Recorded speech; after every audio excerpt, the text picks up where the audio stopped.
Kei ngā uri o taranaki iwi, huri rau nei te motu nei me te ao nei, tēnei te mi aro a kia koutou, i roto i tēnei wā taimaa.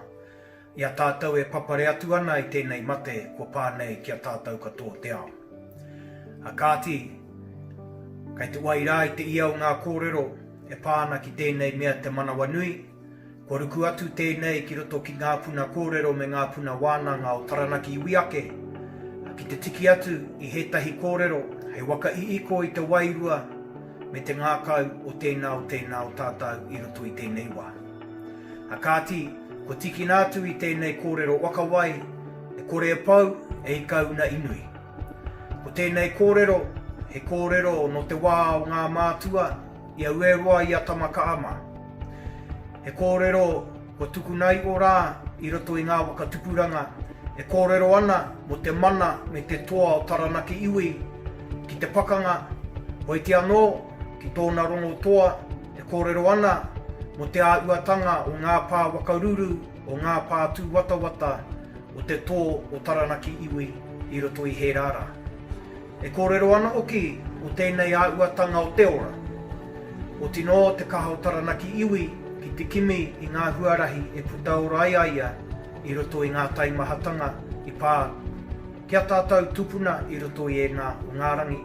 Hoi te anō e waitake ana tēnei kōrero kia tātou o tēnei waka tupuranga. Hei kawe mō tātou.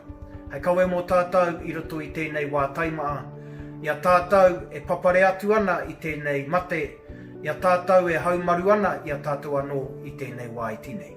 A kāti tēnā rā tātou.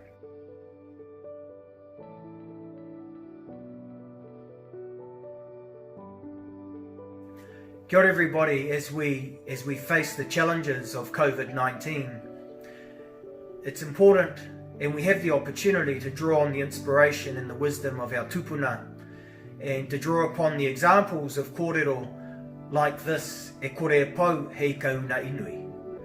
This particular kōrero is translated as, we will not be defeated because we are like the great fish with large thick scales, which is of course a metaphor which speaks about the fact that in times past our tupuna were prepared, we had a number of fortified pā, we had a warrior ethos, and we had a will to survive.